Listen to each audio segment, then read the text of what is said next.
Ottawa, Canada's spy agency warned the federal government invoking the Emergencies Act could further radicalize Canadians engaged in convoy protests, and push some towards violence. The information is contained in an undated report from the Canadian Security Intelligence Service, CSIS, that was presented at the Emergencies Act, EA, inquiry on Monday.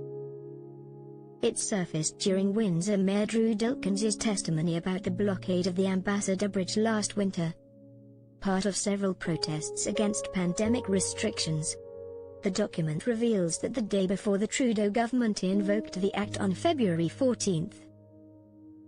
In response to the Freedom Convoy protests across the country, CSIS warned the government that it could have significant and far-reaching collateral consequences. CSIS advised that the implementation of the EA would likely galvanize the anti-government narratives within the convoy and further the radicalization of some towards violence, reads the document. It adds that the phenomenon was already noticed when Ontario declared a provincial state of emergency days earlier. The document also says CSIS warned that invoking the act could also undermine confidence in government and push some with extreme views to violence. CSIS advised that the invocation of the EA by the federal government would likely lead to the dispersing of the convoy within Ottawa, but would likely increase the number of Canadians who hold extreme anti-government views, and push some towards the belief that violence is the only solution to what they perceive as a broken system and government, reads the document. Canada's spy agency reiterated its concerns about a potential increase in violence during an undated meeting after the act was invoked on February 14. Dilkens said he saw value in the invocation of the act. He said he feared convoy protesters would return to the Ambassador Bridge and set up another blockade after police cleared them out without the help of the significant powers of act.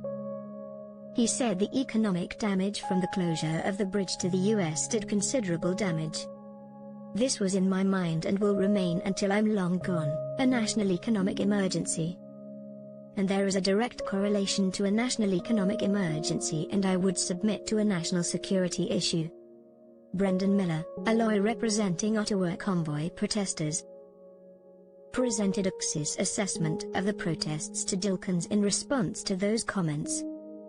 The assessment includes notes of what the agency was prepared to tell Cabinet during the protest, though the note indicated they couldn't reveal exactly what they said in Cabinet.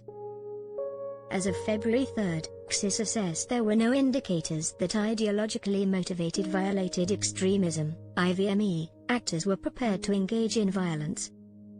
The day before Cabinet ultimately invoked the act, the agency also warned Cabinet that while invoking the act could clear the Ottawa protest, there would be consequences.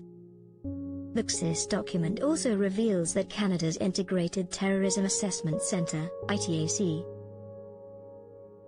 warned government in December 2021 of the risks posed by the ideologically motivated violent extremism-related threats that later surfaced in the context of the 2022 Freedom Convoy.